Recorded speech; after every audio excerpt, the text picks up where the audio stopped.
अगर आप देखिए, मैं आपको वार्निंग दे रहा हूं। आपको पहले ही आपको मैंने 3 दिन के लिए किया था, आज आप फिर गत्ते लेके आए हैं। अगर आप गत्ते लेके आएंगे, मैं आपको शेष सत्र के लिए, अब बैठ जाइए।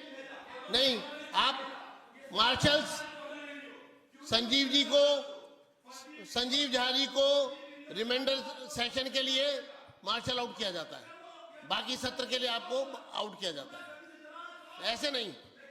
आप सतीश जी, आप शुरू करिए। ठीक है, शुरू करिए।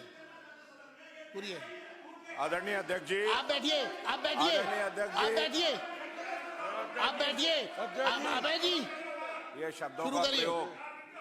शुरू करिए अध्यक्ष शुरू करिए आप। अध्यक्ष जी, मेरा अध्यक्ष जी 1 मिनट के लिए बोलूंगा। मैं किसी को इजाजत नहीं दूंगा, सिर्फ माननीय सदस्य सतीश उपाध्याय जी बोलेंगे।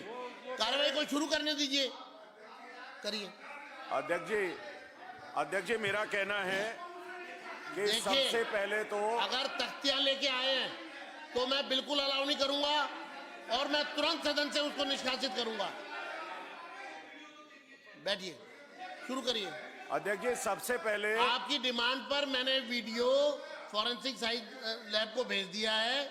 आपने ही मुझे आकर के बोला था कमरे में, अध्यक्ष के कक्ष में आकर स्वयं नेता उपनेता ने मुझसे ये मांग की थी, मैंने उसको पूरा कर दिया। अब आप शुरू करिए। अध्यक्ष जी, सबसे पहले आपको, आप बैठ जाइए, अभी आप कार्रवाई आगे बढ़ने दीजिए। शुरू करिए। संजीव जी, अध्यक्ष जी, बैठिए। अध्यक्ष जी, सबसे पहले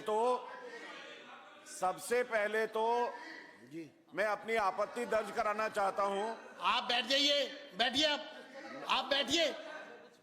आप शुरू करिए। मैं सबसे पहले तो अपनी आपत्ति दर्ज कराना चाहता हूं, जिस प्रकार से सदन प्रारंभ होते ही संजीव झा जी ने यह कहा कि आप गुंडागर्दी से सदन चला रहे हैं। इस तरह की भाषाओं का प्रयोग, और अभी भी इसमें जो टिप्पणी इन्होंने की कि बिल्कुल ठीक कहा। मुझे लगता है कि अध्यक्ष जी, इस तरह की चीजों पर आपको संज्ञान लेना चाहिए और सदस्य को कोई अधिकार नहीं है पीठासीन अधिकारी के साथ। आप बैठिए। पीठासीन अधिकारी के पास कोई अधिकार नहीं है। प्रदूषण के मामले पे आज चर्चा मैं करवा के रहूंगा, इसलिए विपक्ष से मेरा अनुरोध है, शांति बनाए रखें, सभी सदस्य शांति बनाए रखें। आज प्रदूषण जैसे मुद्दे पर भी, महत्वपूर्ण मुद्दे पर या विस्तार से चर्चा होने वाली है और आप सबको उसमें भाग लेना है। शुरू करिए। आप बैठिए।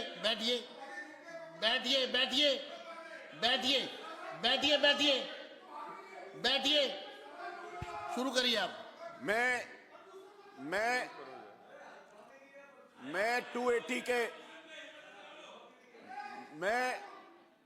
280 के अंतर्गत मेरे क्षेत्र में विशेष करके पिछली सरकार के समय से और आज तक ये ध्यानाकर्षण में करना चाहता हूं आदरणीय जल मंत्री जी को।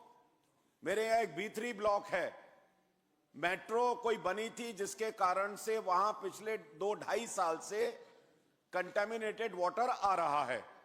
ये इस सरकार का नहीं है, लेकिन उस समय से लेके आज तक उसका कोई निदान हुआ नहीं है। ये हमारे लिए गंभीर समस्या है और इस तरह की चीजें हमारे यहाँ अदचीनी गांव है, अर्जुन नगर है, मस्जिद मोड़ है, बेगमपुर है, खिड़की विलेज है, हौज रानी है। यहां पर इस तरह के कंटामिनेशन की प्रॉब्लम आज की नहीं है। इसमें मेरा आपसे अनुरोध है कि अधिकारियों को आप निर्देशित करें कि इनके कारणों को चिन्हित करना चाहिए कि इनके कारण क्या है, किस कारण से इस तरीके से हो रहा है। मेरा मानना है कि पिछले 10 वर्षों में लगभग 40-50 वर्ष पुरानी जो सीवर लाइन है और 10 वर्षों में पानी की लाइन की लाइफ पूरी हो जाती है, लेकिन वो 25-30 सालों से चेंज नहीं हुई है। उसके कारण से घरेलू कनेक्शनों में पानी मिलकर के आता है। इस पर संज्ञान लिया जाना चाहिए। ये बहुत बड़ी गंभीर समस्या है जिससे लोगों को साफ पानी देने में हम सफल हो पाए। मेरी विधानसभा में 2 कैंप भी हैं, जिसमें एक इंदिरा कैंप है और उसमें एक वाल्मीकि कैंप है। इंदिरा कैंप में हर घर के अंदर नल लगा हुआ है, लेकिन वाल्मीकि कैंप में 4 घर के ऊपर 3 घरों के ऊपर एक नल है। आप अधिकारियों को निर्देशित करें कि हर घर जो प्रधानमंत्री जी की योजना है उस योजना को साकार करते हुए हर घर के अंदर नल लगना चाहिए और हर झुग्गी में पानी मिलना चाहिए। ये उनके साथ न्याय होना चाहिए।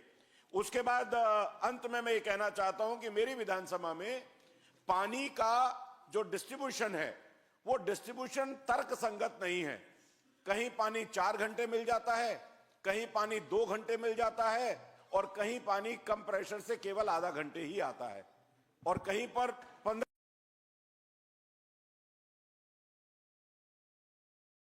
बड़ी शिद्दत के साथ में इस हाउस में पूरा समय उपस्थित रह के जिस तरीके से कि मुझे ये पूछना है जीएसटी में क्या हुआ, ये अमेंडमेंट क्या है, ऐसे इनके सदस्य कि हमें तो डिबेट चाहिए, हम चर्चा चाहते हैं, जैसे वो पूछ रहे हैं, मुझे इतना अच्छा लग रहा है।